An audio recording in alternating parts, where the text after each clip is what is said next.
Once Human just got the biggest update yet, featuring a huge expansion to the map that adds some very interesting new mechanics and some amazing dungeons. We've of course featured this open world game here before on the channel, and it's really cool to see how much they already added since launch. So let's go over everything you need to know about this update. Thanks to Once Human for sponsoring the video, and totally check the game out for free via the special link in the video description. So again, totally the big thing they added with this new update is the brand new region. Yes, we got more weird and exciting places to explore in this post-apocalyptic world, and some very cool new monsters to fight. And there's no better place to find these than by going into some of the new dungeons. And really the best part about these is that they all have their own unique mechanics to keep the gameplay fresh. Like one dungeon has you enter a manor where after defeating the bandits that occupy it, you find yourself stepping into a painting. And as you can see, the scenery here looks amazing as it's almost folding in on itself. And your first obstacle is a staircase that hasn't been properly painted in.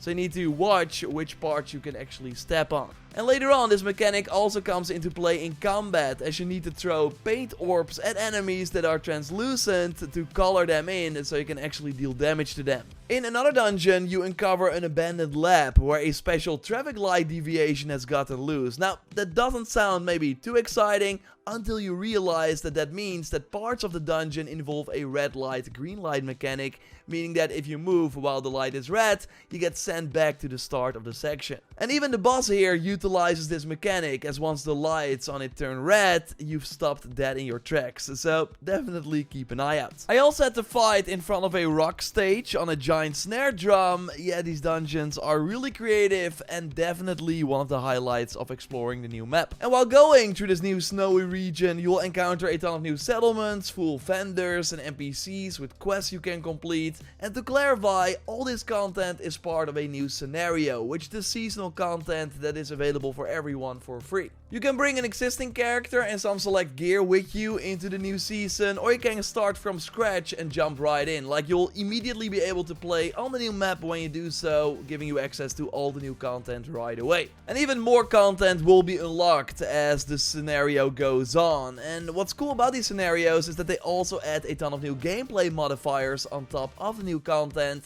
and this time it's around some pretty harsh weather. Like, the snowy realm totally lives up to its name for being really cold. So cold in fact that you will need to prepare some countermeasures, or you will end up freezing to death. And I'm not kidding about this, as hypothermia, aka turning into an icicle, has been the #1 cause of death in this new area. So you always want to keep an eye on the new thermometer under the map, as this allows you to see when you find yourself in some dangerous cold or hot weather. Because to add even more elemental hazards, the western side of the new map is a volcano-ridden landscape that can get very hot very quickly. And this eventually causes you to lose your sanity over time, lowering your max HP until you guessed it, die of a heat stroke. Like, Once Human of course already had some survival elements, but these new regions absolutely require you to properly equip yourself before heading into some of the more dangerous parts of the map. So if you are a seasoned survival games fan, then you will totally love this scenario. And by the way, if you like the video so far, leave a like, that would really help me out. So what can you do to counter the elements? Well, when it comes to cold, holding a torch can help a bit. But yeah, that does take up your melee weapon slot. So you got an interesting choice. Do you keep a better weapon or increase your resistance to cold? But there's much more, as there's also food and materials that can grant you some extra cold protection.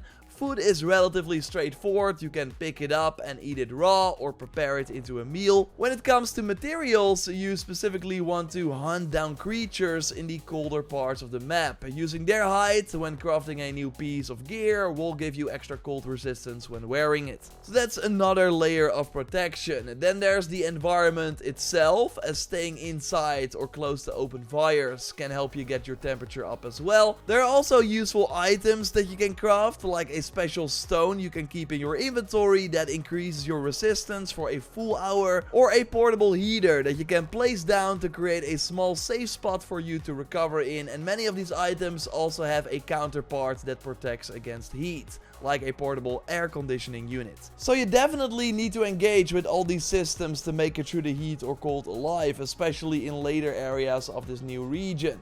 But luckily there's also new gear you will find or craft, that plays into these new temperature systems. Like I was able to make an armor set that increases my elemental damage as long as I stay within a certain temperature range. So after pairing that with some elemental weapons, I was able to cut through enemies with no problem. Of course, you need to find new blueprints to craft some decent armor or weapons, and then create a wish machine in your base and spend in-game resources on randomized rewards. But there are some amazing new rewards you can find in the game's dungeons as well. These include weapons and armor, but also new deviations that you can either put to work in your base or carry with you to deploy them in combat depending on the type. I found an absolutely terrifying night lamp creature that totally gives me nightmares, but it patrols my perimeter and guards it, so I will keep it around. But they also added interesting new combat focused deviations like Snapshot, a camera that will constantly photograph nearby enemies so they take increased weapon damage. To stick with the theme of the update, we got Eternal Sun that releases a fire blast every so often that deals damage to surrounding enemies that will then burn as well, so take damage over time. But there's also a new freezing deviation that summons frost crystals that release a frost explosion, and enemies hit by this will take increased freezing damage. And of course, don't forget that you need to build a containment unit in your base to actually put these creatures to work. This scenario also adds a massive upgrade to your base. Like once you unlock the schematics through the memetics tree, you can build a large new structure called the thermal tower. It can only be placed outside the edge of your territory, so it won't intervene with the rest of your base, but you definitely want to keep your base close to it,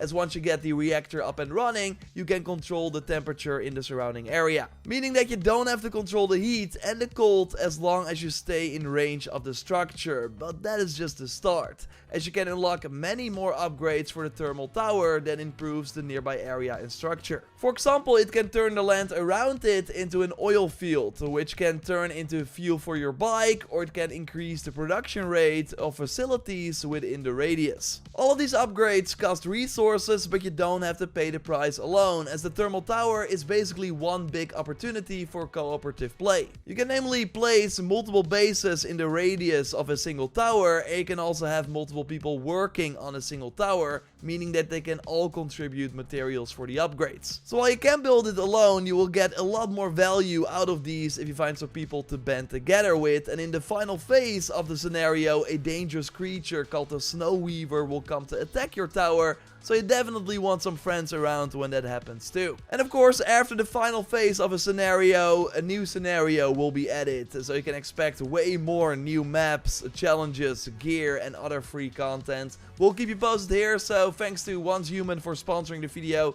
Check the game out via the special link in the video description. Again, subscribe for more content like this, a like would really help us out, and if you want to jump in after watching this video, watch our beginner tips by clicking on the screen. I will speak to you in the next one. Goodbye.